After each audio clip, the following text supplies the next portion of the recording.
Mesdames et messieurs, bonjour. À l'entame de cette émission, j'ai qu'une seule envie, celle de rendre un hommage mérité à toutes les mères du Bénin, à toutes les mères d'Afrique qui se battent pour le salut et le progrès de l'humanité. Chère maman, vous êtes à l'honneur. Bonne fête à vous. Et notre manière à nous de vous célébrer dans cette émission, c'est de ressortir les raisons et l'impact économique de l'entrepreneuriat des femmes dans un secteur qui se féminise de plus en plus. Ce sera un décryptage avec mes confrères. Ensuite, nous aborderons un dossier de la semaine, cette fois avec un agroéconomiste. Les raisons de la flambée de prix des produits de première nécessité souvent constatées en période du jeûne musulman. Est-ce de l'opportunisme pour certains commerçants ou comment expliquer cette situation constatée chaque année? Eh bien, restez avec nous pour en savoir davantage. Et nous démarrons tout de suite par le mini-journal que vous présente Estelle Espérance Oropazo.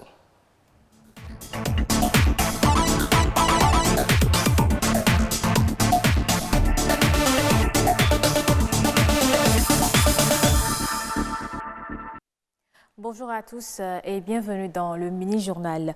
Le Bénin a procédé à l'élaboration de sa troisième communication nationale sur les changements climatiques, un engagement auquel toutes les parties à la Convention cadre des Nations Unies sur les changements climatiques doivent s'acquitter périodiquement. Ce document qui fait l'état des lieux en matière de lutte contre le réchauffement climatique se veut un plaidoyer national pour favoriser l'adaptation aux effets néfastes des changements climatiques. Ulvaeus Balogun. Il y a 25 ans, le 30 juin 1994, le Bénin ratifiait la Convention cadre des Nations Unies sur les changements climatiques comme première réponse aux défis liés à la sauvegarde du climat. Et pour se conformer à cette exigence, le Bénin élabore tous les 4 ans des communications nationales qui décrivent les progrès réalisés et les actions initiées pour contribuer à l'effort global en vue de faire face au changement climatique. Les composantes d'une communication nationale, d'abord il y a la description de notre situation nationale, des conditions propres au Bénin et qui lui permettent de lutter contre les changements climatiques. Et quand on parle de conditions propres, c'est l'environnement physique, c'est les informations sur les activités économiques et de développement. Il y a l'inventaire de gaz à effet de serre, l'atténuation des changements climatiques. Qu'est-ce que nous faisons pour réduire nos émissions de gaz à effet de serre, pour ne pas laisser nos émissions de gaz à effet de serre croître indéfiniment? Et pour cette troisième édition, la communication nationale met l'accent sur les risques majeurs auxquels le Bénin fait face, les secteurs vulnérables et les opportunités d'adaptation. Pendant 4 ans, c'est ce document qui est la carte d'identité des changements climatiques au niveau national. Donc n'importe qui veut élaborer un projet, il a besoin dans le domaine des changements climatiques, il a besoin de contexte et justification. Ce document est à exploiter. Nous voulons construire un ouvrage, une infrastructure à un endroit donné sur le territoire national. Nous devons voir par exemple qu'est-ce qui est vu et qu'est-ce qui a été trouvé dans la communication nationale par rapport aux risques climatiques. Et quand je parle de risques climatiques, par exemple les inondations. Donc, la communication nationale permet de prévoir là où il faut installer telle infrastructure, là où il faut mener tel projet et ne pas voir ce projet, les résultats de ce projet sabotés par des risques climatiques. L'élaboration de la troisième communication nationale vise également le transfert des technologies, l'éducation et la sensibilisation sur les changements climatiques. Ce document se veut ainsi un outil de développement durable pour une gestion efficace des risques climatiques. Près de 2 millions d'espèces animales et végétales ont été identifiées à ce jour. Des millions d'autres n'ont pas encore été découvertes. Cette incroyable biodiversité est essentielle à la vie sur Terre. Mais selon des études, plus d'une espèce sur 3 est aujourd'hui menacée de disparition. Constat inquiétant auquel la Journée mondiale des espèces menacées sensibilise le monde scientifique et les populations. César Attiade, Rebecca Adinankou et Amandine Anyamboussou. L'extinction des espèces est un phénomène normal. Son accélération, en revanche, est inquiétante. Selon l'Union internationale de la conservation sur la nature, aujourd'hui, 20 000 espèces animales et végétales sont en danger chaque année. Le constat est alarmant. Au total, plus de 50% des animaux vertébrés ont disparu en 40 ans, ce qui revoit à la hausse l'ampleur réelle de cette crise majeure. Cette vague de disparition est due à l'impact d'une seule espèce, l'être humain. Nous pouvons déjà citer la modification des habitats pour les transformer en surface d'agriculture, le braconnage et parfois même la transhumance. Les changements climatiques également peuvent par exemple causer les fontes des glaciers, les feux de brousse qui constituent vraiment de grandes menaces pour les espèces qui se retrouvent dans tel ou tel milieu. Si la situation n'est pas encore irréversible, il devient urgent de travailler avec tous les acteurs pour accélérer les changements de pratiques.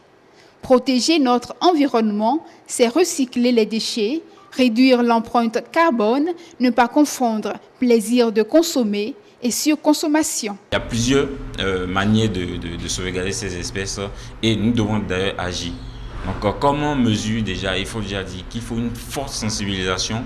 Il faut une forte sensibilisation des populations qui ne savent vraiment pas l'importance de la biodiversité. Il faut développer l'écotourisme tant sur les grands mammifères, les oiseaux, que sur les petits insectes, c'est-à-dire la microfaune, qui constitue également un grand atout pour les différents écosystèmes.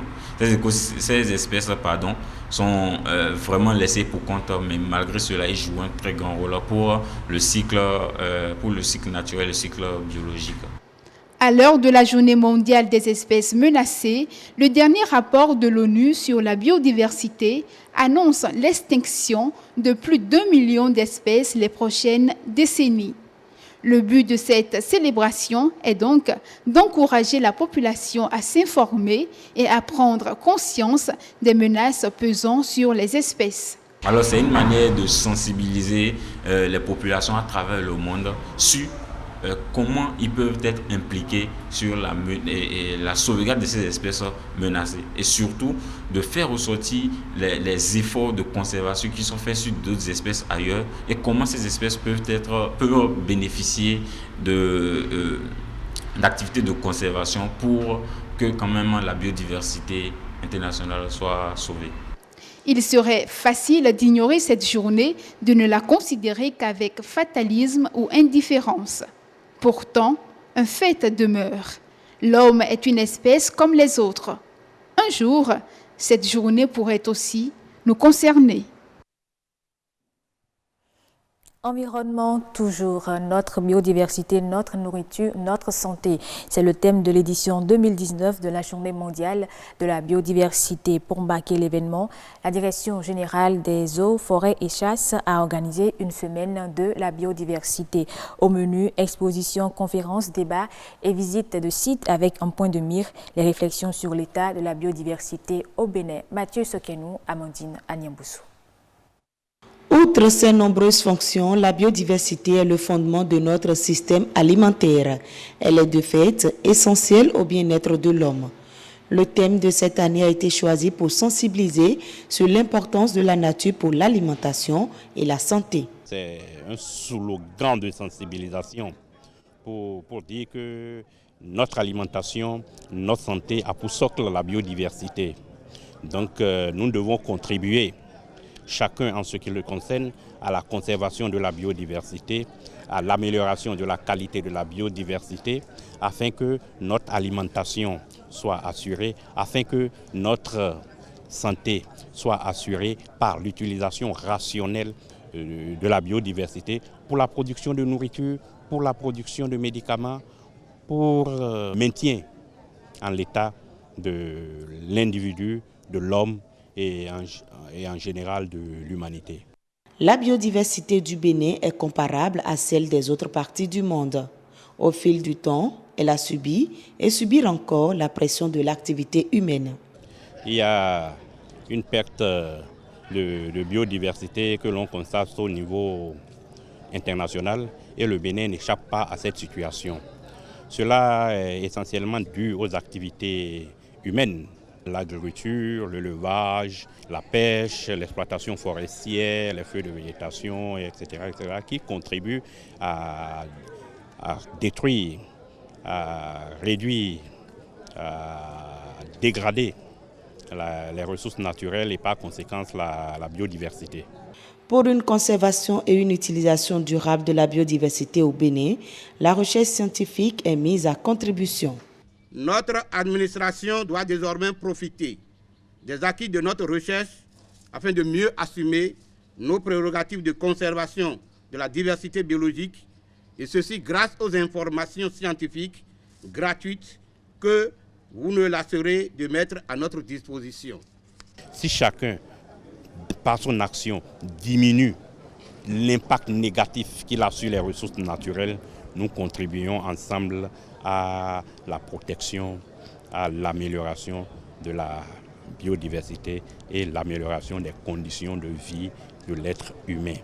Cette semaine est donc une occasion pour les différents acteurs d'échanger sur les solutions à la réduction des pressions sur la biodiversité et les idées pratiques pour protéger la vie sur Terre. Fin de ce mini-journal. Merci de l'avoir suivi et surtout, bonne fête à toutes les mamans du monde. Merci à vous Estelle, bonne fête effectivement à toutes les mamans et nous continuons cette émission pour vous inviter tout de suite à suivre la revue de presse économique de l'actualité économique de la semaine. C'est une réalisation signée Gloria Oni.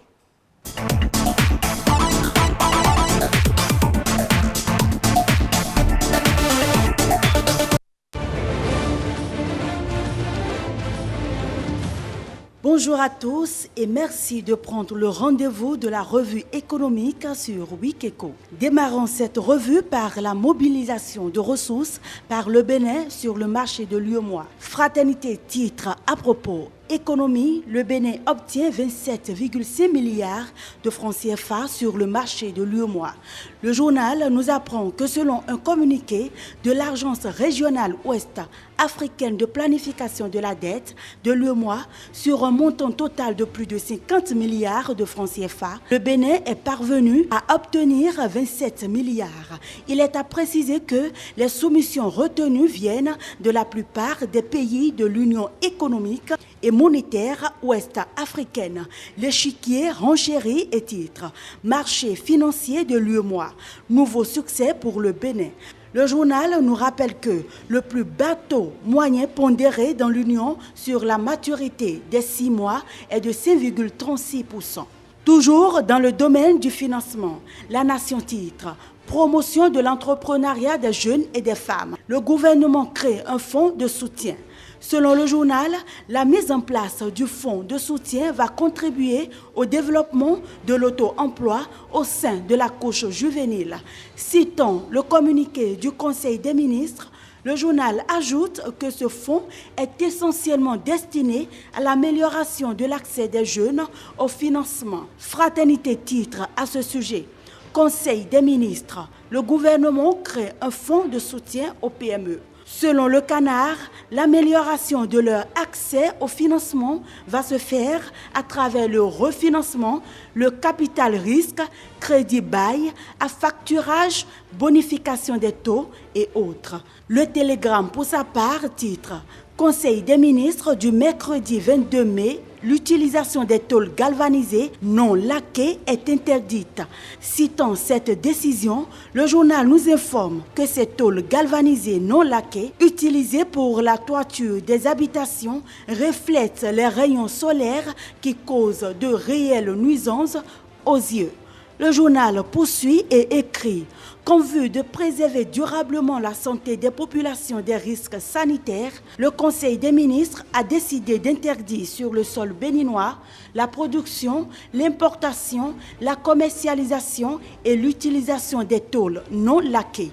Et au quotidien Fraternité d'ajouter Conseil des ministres, les feuilles de tôle galvanisées non laquées interdites.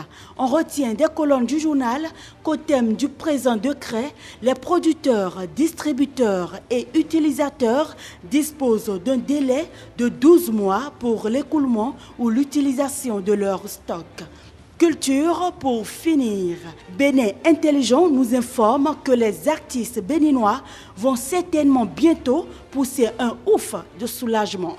Le journal titre « Réforme au Bubedra, la jouissance du droit d'auteur améliorée avec l'instauration des cartes numériques et sécurisées ». Ces cartes, ajoute le journal, vont permettre au Bubedra de disposer désormais d'une base de données fiable où des sociétés fictives n'ont plus de place. Le quotidien du service public renchérit et titre « Gestion du droit d'auteur au Bénin, une nouvelle carte numérique sécurisée pour les artistes ». Selon le journal, cette carte contribuera à l'amélioration du paiement des redevances, la mise en place d'un arsenal juridique et un mécanisme institutionnel efficace en vue de parvenir à une meilleure répartition des droits, gage d'une rémunération juste et équitable. C'est tout pour les informations économiques de cette semaine. Merci et à très bientôt.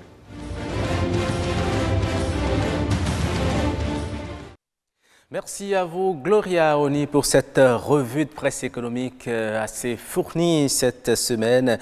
Nous allons dans quelques instants parler de l'entrepreneuriat féminin. L'entrepreneuriat est-il un secteur qui se féminise de plus en plus? Si oui, pourquoi et quels en sont les impacts sur l'économie? Eh bien, c'est autour de cette thématique que nous allons échanger tout à l'heure avec mes confrères, juste après ceci.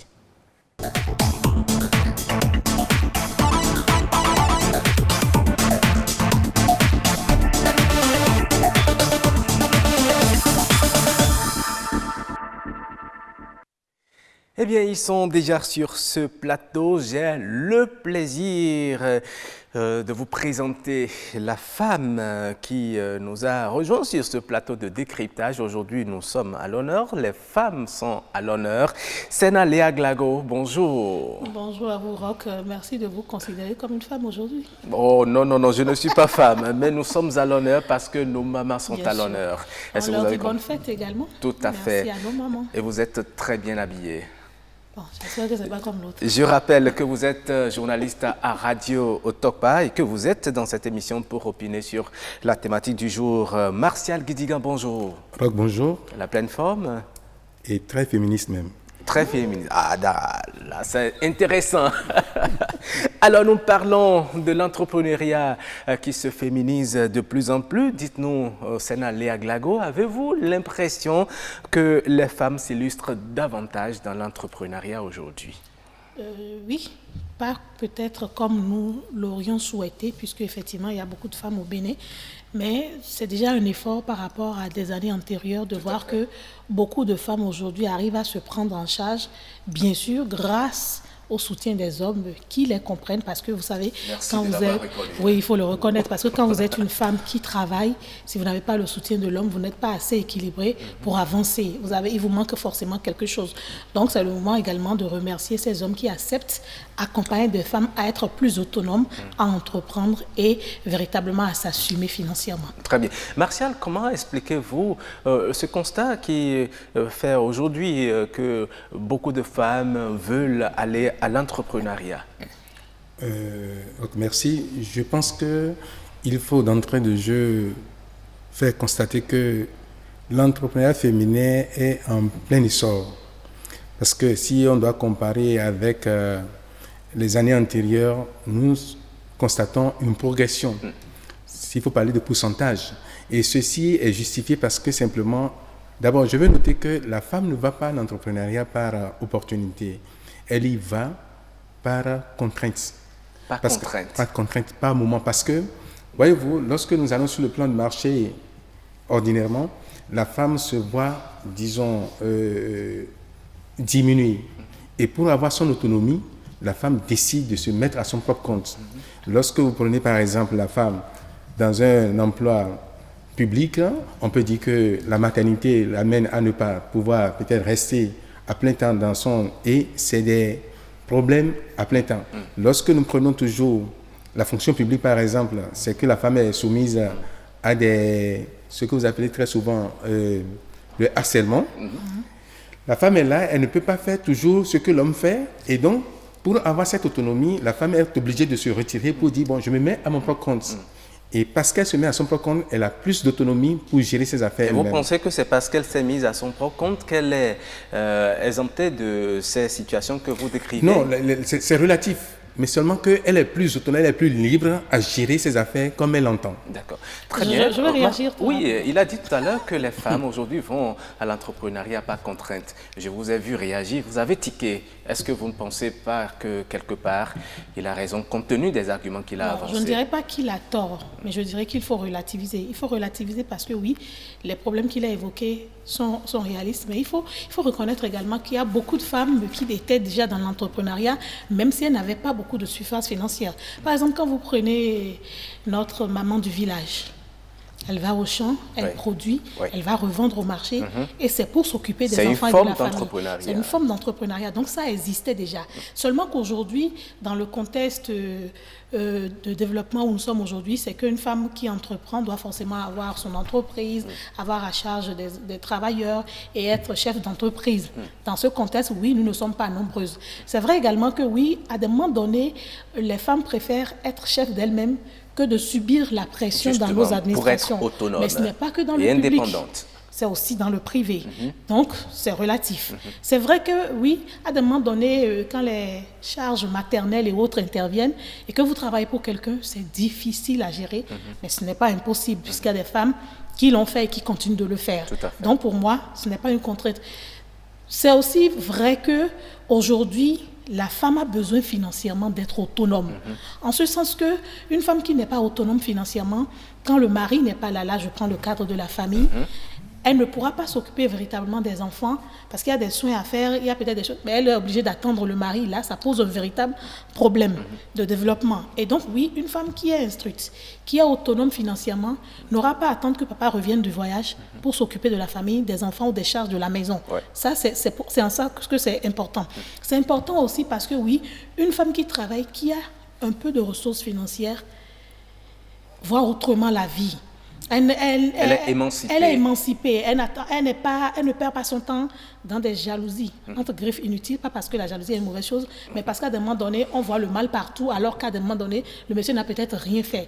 Alors que quand vous êtes occupé à faire quelque chose, vous êtes plus concentré à la réussite de cette entreprise ou de ce job que vous faites, et c'est plus intéressant. Donc oui, aujourd'hui, les femmes sont dans l'entrepreneuriat, mais c'est vrai que certaines y vont par contrainte, par souci d'éviter certains problèmes de la société et se disent je vais être chef de moi-même pour avoir la paix. D'accord, très bien.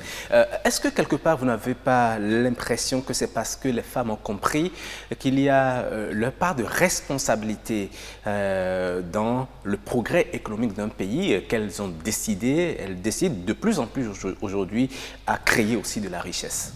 Non, je voulais vous dire simplement que dès le départ, en 2019, on a 40% de femmes déjà qui entreprennent, alors que déjà en 2000, elles n'étaient que 33%. Et donc cette progression montre que de plus en plus, effectivement, la femme prend conscience de ce que entreprendre devient important. Mais devient important, pas nécessairement tout de suite, l'idée polarisée sur le développement économique d'un pays. Entreprendre parce que simplement, je veux régler mes problèmes. Entreprendre parce que je veux le développement personnel, le développement familial, comme elle vient de le dire. La femme qui entreprend quelque chose, et de plus en plus, même lorsque vous questionnez, vous allez dans l'administration publique, vous allez voir que très souvent on dit il ne faut plus avoir une corde à ton arc. Tout à fait. Il faut avoir une deuxième, une troisième, même une cinquième. Mais en le faisant, elle emploie aussi d'autres travailleurs. Justement, parce que qu'elle paye. L'entrepreneuriat appelle nécessairement, comment l'appelle-t-on, la création d'emplois et la croissance de la richesse économique. Donc, déjà, il faut partir du cocon du cercle familial d'abord, où elle développe sa famille. Elle va commencer par peut-être développer, parce qu'elle a créé plutôt des emplois, elle va commencer par développer son pays et, par ce quoi, développer l'économie du continent ou bien du monde. Parce que là, la femme est appelée nécessairement, et lorsqu'on parle de la femme, c'est que très souvent on pense que bon, c'est elle seule. Je me demande comment peut-il en être autrement lorsqu'on a commencé par chanter toujours la femme, la femme. C'est pas que la femme, mais on n'est pas là pour ça. Parce que nécessairement il faut mettre l'accent sur l'entrepreneuriat, mais aujourd'hui nous sommes dans l'entrepreneuriat féminin où il faut reconnaître que la femme qui entreprend, comme elle a dit, c'est un grand soulagement pour son homme. Parce que si l'homme n'est pas là, c'est la femme qui fait face à tout. Et si elle n'avait pas entrepris quelque chose, s'il faut tenir compte de son salaire, le salaire dans la fonction publique, ça ne va pas suffire et parfois c'est source de tension dans le ménage. Mais aujourd'hui, on a constaté que les femmes s'illustrent beaucoup plus dans le secteur agroalimentaire. Pourquoi ce penchant pour ce secteur? Donc, je vais peut-être dire que c'est le prolongement naturel de ce que nous faisons déjà dans nos familles. Mais parce que oui, naturellement, la femme est portée vers tout ce qui peut nourrir la famille, qui peut nourrir l'homme et qui peut nourrir la société. La preuve, que ce soit dans nos villes ou dans nos villages, les femmes sont portées vers la nourriture, l'habillement, en fait tout ce qui peut déjà donner un bien-être à l'homme. Donc, c'est un prolongement naturel. Mais c'est vrai aussi qu'il y a des femmes qui sont dans d'autres secteurs qui ne s'illustrent pas parce qu'elles ont mis devant des hommes pour faire le travail et elles-mêmes, elles sont discrètes derrière. Et vous avez beaucoup d'hommes, excusez-moi, je ne sais pas pour enquiquiner, mais vous avez beaucoup d'hommes aujourd'hui qui sont riches, mais c'est parce que c'est leur femme qui a entrepris et les a juste mis devant parce que la société n'accepte pas de voir des femmes riches. La preuve, on dit que quand une femme est riche, qu'elle ne trouve pas mari. Donc aujourd'hui, vous avez compris que vous avez besoin qu'on ait au moins quelque chose dans la main aussi. Donc, on vous remercie d'avoir compris. Vous nous soutenez aussi. Oui, oui, c'est justement parce qu'on ne commence pas à vous soutenir que vous voyez que c'est utile et important que vous acceptez. Et nous vous acceptons dans cet accompagnement. L'homme fait aimer la femme devant, on n'entend jamais ça. Non, quand l'homme fait mettre la femme devant, on n'entend peut-être pas ça parce que vous avez pris une décision. En fait, le plus important, ce n'est pas de mettre devant que c'est moi qui l'ai fait. C'est la capacité de gestion. C'est la capacité de gestion et de voir grandir cette entreprise. Vous allez voir que dans d'autres pays, quand vous regardez la télé, vous voyez des femmes qui sont de grands, mais qui ont mis leurs enfants, leur mari. Ce n'est pas un problème en soi, en fait. Le plus important, c'est qu'on puisse s'entendre pour que l'entreprise puisse grandir pour le bonheur de la famille et pour le bonheur de la société. Et vous voyez, quand vous allez à l'international et qu'on dit telle personne est entrepreneur, que ce soit un homme ou une femme, et qu'on dit le nom du pays, c'est le pays qui prend tous les lots, pas forcément la famille. Donc, ce n'est pas le plus important. Cette guerre est inutile selon moi. Oui, si vous êtes une femme et qu'un homme vous accompagne à entreprendre, reconnaissez-lui sa place. Continuez de suivre ses conseils parce que c'est utile. Ça vous permettra d'avancer et d'évoluer. Justement, pour avancer et évoluer, il faut bien que les femmes quittent l'étape des petites et moyennes entreprises pour aller à de grandes entreprises. Malheureusement, on ne retrouve pas les femmes à la tête de grandes entreprises. Pourquoi aujourd'hui le secteur est-il encore à l'état, je ne veux pas dire primaire, mais embryonnaire? Embryonnaire parce que simplement, à mon avis, il faut reconnaître que l'entrepreneuriat féminin est axé très souvent sur la transformation agroalimentaire, comme on l'a dit, ou bien le commerce.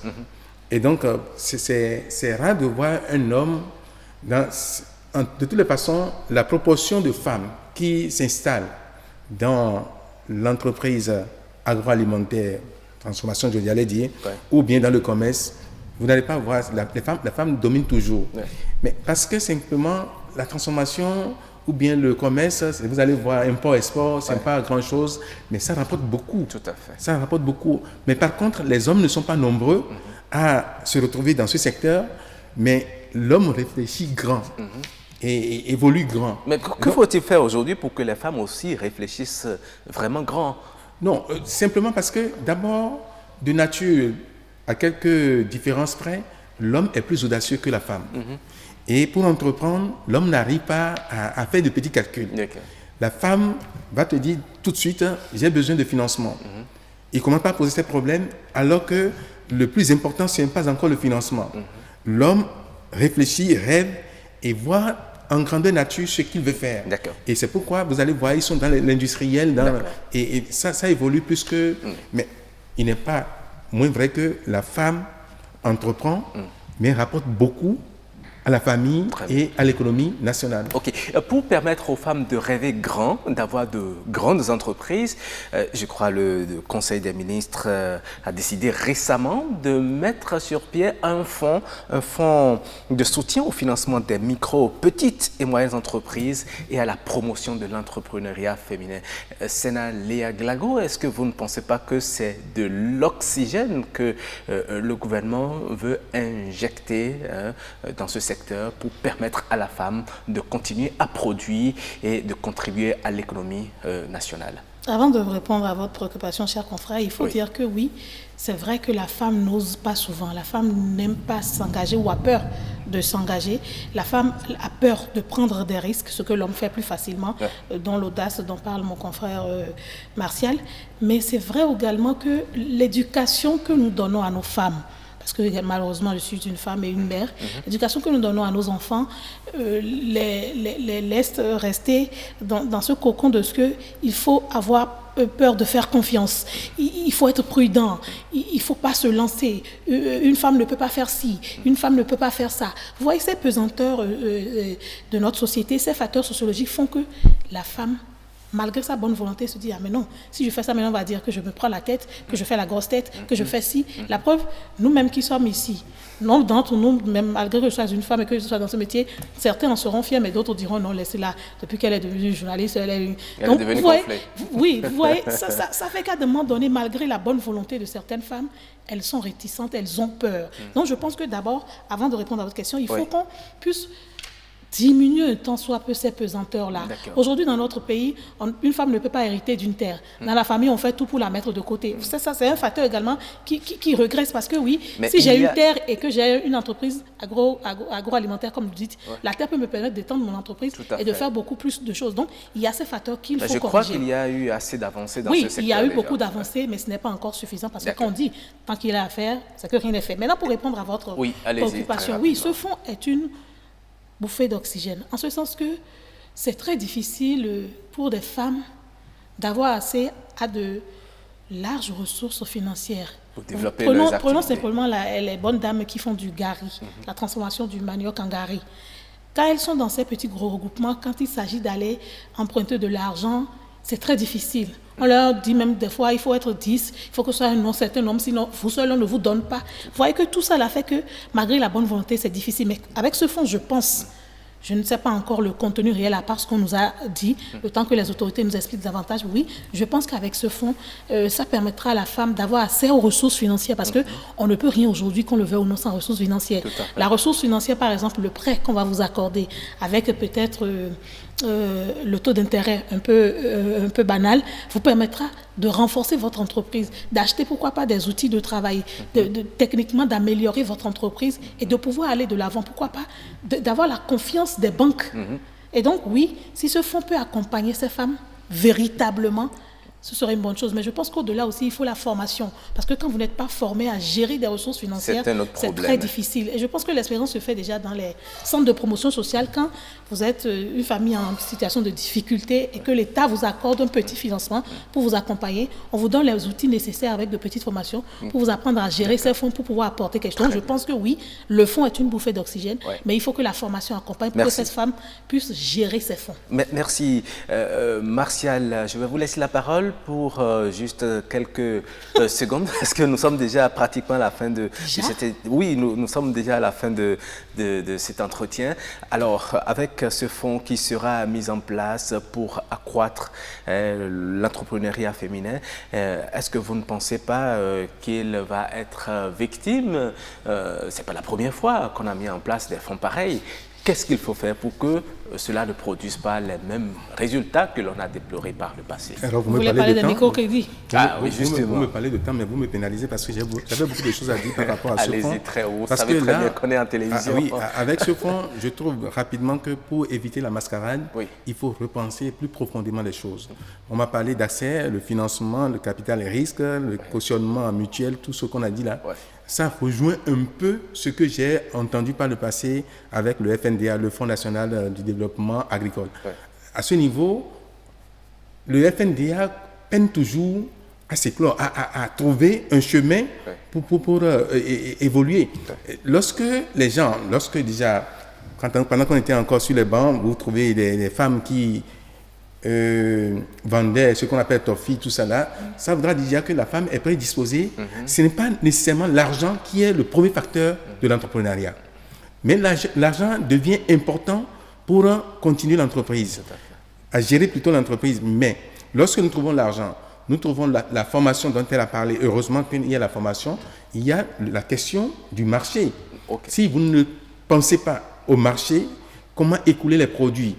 disons, produit. C'est un facteur essentiel, Ça ne serait difficile. L'écoulement du produit. Les gens vont entreprendre et encore que tout le monde n'est pas appelé à aller à l'entreprise. Et les grands économistes disent qu'il faut avoir vendu le produit avant de l'avoir produit. Donc, merci. avec ce temps-là, mais je voulais faire remarquer, si vous le permettez, en quelques secondes, que très souvent, l'entreprise, très souvent, on trouve que c'est les femmes aisées qui vont. Donc, il faut penser globalement à ceux qui n'ont pas les moyens, justement, les accompagner autrement. Je crois que ce fonds qui a été mis en place va tenir compte de l'aspect que vous êtes en train de soulever. Merci beaucoup, Martial. Mais revoir les critères, surtout parce que là, le cautionnement mutuel, tout ça, là, ça freine, ça bloque. D'accord. En tout cas, les autorités vont nous expliquer davantage de quoi cela ressort pour que les femmes puissent comprendre et savoir comment aller à ce fonds, pouvoir bénéficier. Parce que les femmes, il y a les jeunes également. Oui, les jeunes également, parce qu'on a parlé quelque part de l'entrepreneuriat féminin. Vous Merci beaucoup à vous, Martial.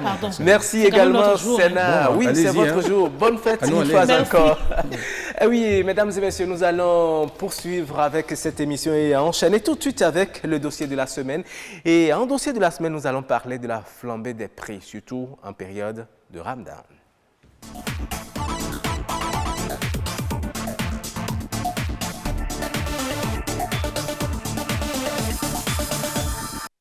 Nous sommes en pleine période de jeûne musulman et c'est la période au cours de laquelle il faut sortir beaucoup d'argent, plus que par le passé, pour s'acheter les mêmes produits de première nécessité. Alors qu'est-ce qui justifie justement cette flambée de prix justement à cette période chaque année? Eh bien, on en parle. Mais avant, je vous invite à suivre ce reportage de Patrick Adjabodjou dans quelques marchés de Cotonou. Ramadan, mois de jeûne et mois par excellence de la forte consommation des produits, denrées de première nécessité. Mais cette année encore, le marché d'Antokpa est morose. Cette mangue est vendue à 200 francs l'unité. 3 coûtent 500 francs. Les grosses mangues sont vendues à 150 francs et les plus petites à 100 francs. Le prix a augmenté depuis les champs de production. Les produits étaient chers sur le marché. Malgré le ramadan, il y a toujours la morosité. Ceux qui payaient 10 cocos en payent aujourd'hui 2.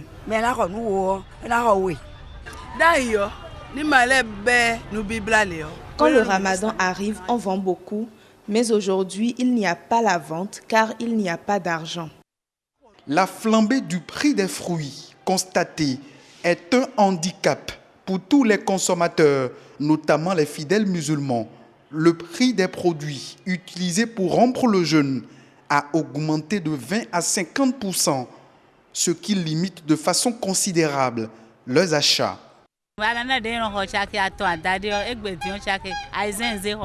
Avec 3 500 francs, je payais une quarantaine d'ananas. Mais aujourd'hui, c'est avec 6 000 francs que j'ai pu payer.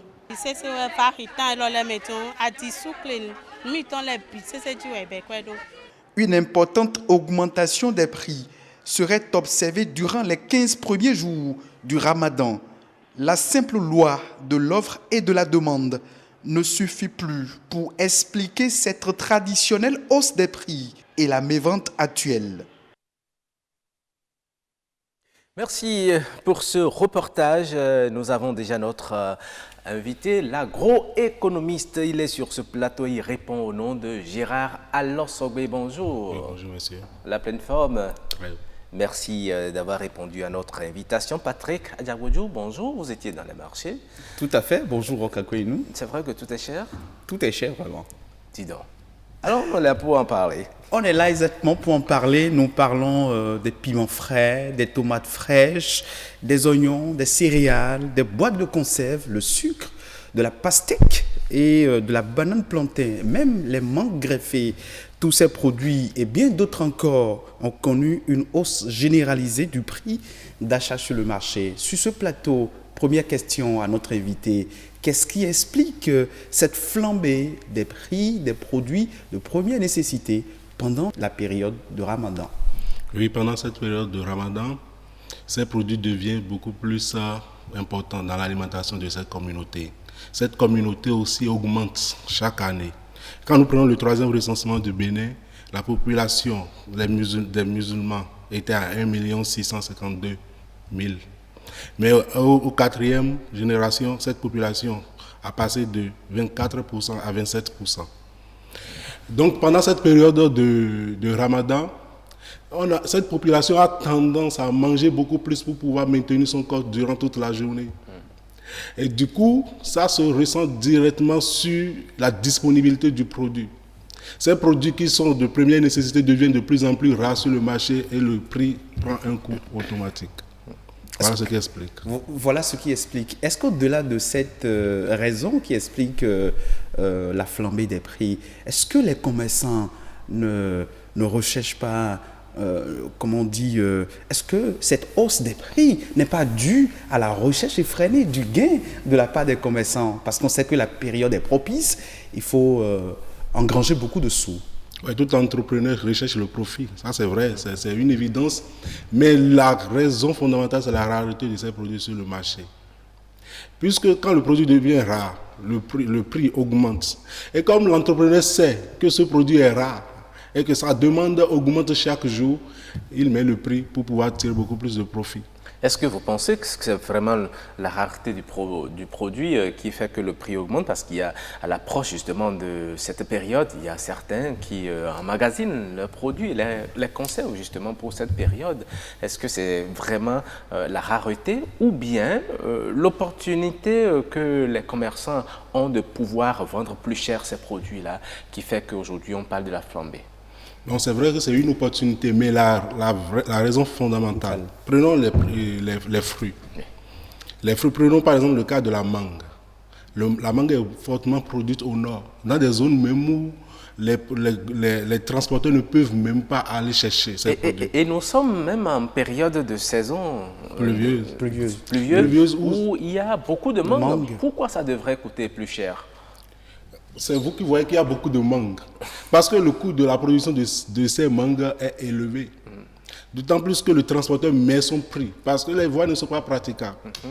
Le transporteur met son prix. Les tracasseries du transport, les pauses de péage et ces consorts ont connu de hausse. Ça fait que les mangues, le coût de production augmente.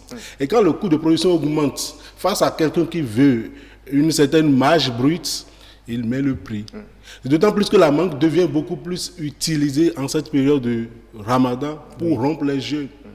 Ces demandeurs demandent une grande quantité et face à une offre qui ne change pas, presque pas. Ce qui fait que le prix prend automatiquement un coup. Je ne sais pas si on se comprend. Oui, dans le même temps, le paradoxe, c'est quoi? Il y a des communautés qui n'arrivent pas à écouler leurs produits. Ces produits qui sont périssables, périssent et pourrissent dans les champs.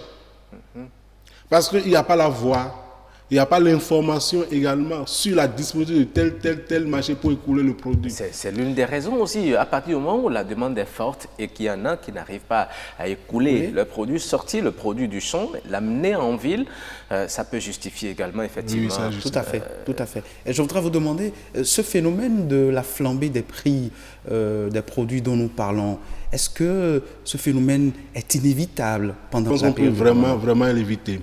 On peut vraiment l'éviter en appuyant les petites entreprises qui aujourd'hui au Bénin transforment ces produits. Ces entreprises sont livrées à elles-mêmes. Si le gouvernement peut de façon concrète apporter, par exemple, en matière de formation à ces entreprises, apporter quelques financements à ces entreprises pendant les périodes d'abondance, puisque cette période n'est pas forcément une période d'abondance pour ces produits. Ces fruitiers produisent peut-être une seule fois l'année. Donc, on appuie ces entreprises qui transforment et conservent ces produits pour cette période. Ça, c'est une manière. L'autre manière de maintenir les prix un peu plus bas et stables, favorables aux consommateurs, c'est de lutter contre, par exemple, les infestations, les envahissements des insectes et ces consorts qui détruisent ces produits. Vous prenez les mangues sont infestés, sont attaqués par des insectes, mais personne ne pense à protéger ces mangues pour diminuer les pourritures, les pets. Donc si le gouvernement peut appuyer non seulement ces entreprises et réduire ces pertes dans les champs, je pense que le prix peut baisser. Et si on quitte le champ et qu'on est au marché, très bien. Est-ce que cette flambée des prix pendant le jeûne musulman, pour trouver des solutions durables et efficaces, l'État ne peut pas intensifier la lutte contre la spéculation anarchique? Oui, il ne s'agit pas forcément de la spéculation. Le problème, c'est quoi? L'État n'est pas un producteur. L'État est un acteur externe. Et cet acteur doit, pour contrôler ses prix, il doit progressivement rentrer dans les différentes chaînes de production par les subventions. Oui, par les subventions, par les tracés des voies, par exemple, et faciliter l'accessibilité de ces produits en cette période. Mais en dehors de ça, il y a également des produits tels que le lait, le sucre, les épices et autres qui coûtent aussi cher. Ce sont des produits qui sont importés. Est-ce que vous voyez et qui aujourd'hui prennent de la valeur dans les marchés? Non, comme je l'ai dit au départ, cette communauté a tendance à manger plus que d'habitude. Vous voulez dire que cette communauté ne fait pas de la consommation rationnelle? Non, je ne vais pas le dire ainsi. Mais au fait, le corps humain a besoin d'une quantité d'énergie pour se maintenir tout au long de la journée. Et en réalité, quand tu es en jeûne, tu n'es pas obligé, tu ne dois pas faire des travaux physiques. Mais cette communauté, non seulement elle est en jeûne, mais maintient toujours ses travaux. Ce qui fait que très tôt le matin, elle consomme beaucoup plus que d'habitude. Et le soir aussi, elle consomme. Surtout les sucres, cette consomme qui apporte de l'énergie à leur corps, elle en raffole beaucoup plus que d'habitude pour pouvoir avoir de l'énergie. Et du coup, comme la consommation, la demande augmente, face à une offre qui est stable, les prix prennent spontanément un coup. Maintenant, qu'est-ce que le gouvernement peut faire? C'est vrai, c'est sucre, c'est lait, concurrence et nos produits locaux. Oui. Vous comprenez? Donc l'État, c'est vrai, peut jouer sur les tasses et favoriser l'accessibilité de ces produits sur le marché. Oui. Mais en jouant également sur les tasses, le budget national prend un coup. Puisque le budget national n'est pas défini en fonction forcément de cette période, mais il est défini en fonction des travaux, des priorités du gouvernement et des demandes aussi, en termes de financement. Et ce budget est taillé avant cette période. Je ne sais pas si vous comprenez. Oui, tout à fait. Budget taillé avant cette période et qui forcément n'avait pas tenu compte de la flambée de ces prix, mais a tenu compte des investissements que l'État doit faire, les salaires à payer. Jouant sur ces tasses, ces investissements prendront forcément un coup. Ça, c'est le premier aspect. Deuxième aspect, si l'État favorisait l'entrée massive de ces produits, nos productions nationales prendront également un coup. L'homme a tendance à consommer moins cher, surtout dans les pays à économie intermédiaire, a tendance à consommer moins cher et à se rassasier, à fournir l'énergie à son corps. Et en raffolant les sucres, le lait, et ces produits importés, cependant, nos fruits et consorts sont laissés pour compte. Mais il y a un problème de santé publique qui se crée en même temps. Parce que l'excès en toute chose nuit. Le sucre, vous connaissez ses conséquences sur l'organisme, même aussi le lait. Donc je pense, pour mieux régler ce problème de flambée de prix, il faut que l'État développe les ressources endogènes et favorise l'accessibilité de nos ressources aux populations pendant cette période. Vous pensez que l'une des solutions pour éviter aussi ce problème est que l'État aide les importateurs à bénéficier des mesures d'exonération sur les produits de grande consommation qui atterrissent dans notre pays et qui font la concurrence avec ce qui est produit au plan local? L'État ne doit pas forcément aider les importateurs. Je disais tantôt que si l'État favorise l'importation de ces produits vont venir concurrencer nos productions. Or, il y a beaucoup de problèmes liés à nos productions que si ces problèmes trouvaient une solution, on n'aurait pas cette flambée de prix en cette période donnée. Donc favoriser les importateurs, c'est détruire en réalité ou bien impacter négativement la production locale. Et aussi, beaucoup d'importateurs peuvent profiter de cette période pour en importer en grande quantité, pas seulement pour la période de Ramadan, mais pour jusqu'à la fin de l'année. Donc, un État sérieux doit protéger sa production. Et essayer d'évaluer à sa juste valeur le manque, le déficit qu'il faut combler pour pouvoir assurer une sécurité alimentaire de sa population et filtrer ça au niveau des frontières. C'est-à-dire, je suppose que pour la mangue, il reste 10 mangues pour assurer la sécurité alimentaire de la population. L'État met les mesures en place pour pouvoir favoriser l'entrée juste de ces 10 mangues. Et là, les producteurs locaux et peut-être importateurs n'auront pas trop de concurrence, mais beaucoup plus vont parler en termes de complémentarité. Mais l'autre raison aussi, il faut empêcher les exportations justement de ces produits en forte demande, surtout en cette période. Oui. Surtout les pays comme le Niger et Burkina Faso qui sont limitrophes à nos frontières. Il faut vraiment que le système douanier soit renforcé et que ces agents, de façon systématique, empêchent le départ de nos produits vers ces zones. Merci surtout en cette beaucoup. Période. Merci beaucoup. Oui, monsieur Alosogui, on est arrivé au terme. Les minutes s'égrènent tellement vite. Merci d'avoir passé dans cette émission, nous donner les raisons de la flambée des prix des produits de première nécessité, surtout en cette période de jeûne musulman. Merci. Merci aussi à vous, aussi. Patrick, Ajagoujou. Et mesdames et messieurs, merci de nous avoir suivis. Et spécialement, merci à toutes les femmes qui nous ont suivis parce qu'aujourd'hui, c'est votre jour. Surtout les mères, les mamans, vous êtes à l'honneur. Bonne fête à vous. Week Echo, c'est terminé pour aujourd'hui. Au revoir et à dimanche prochain.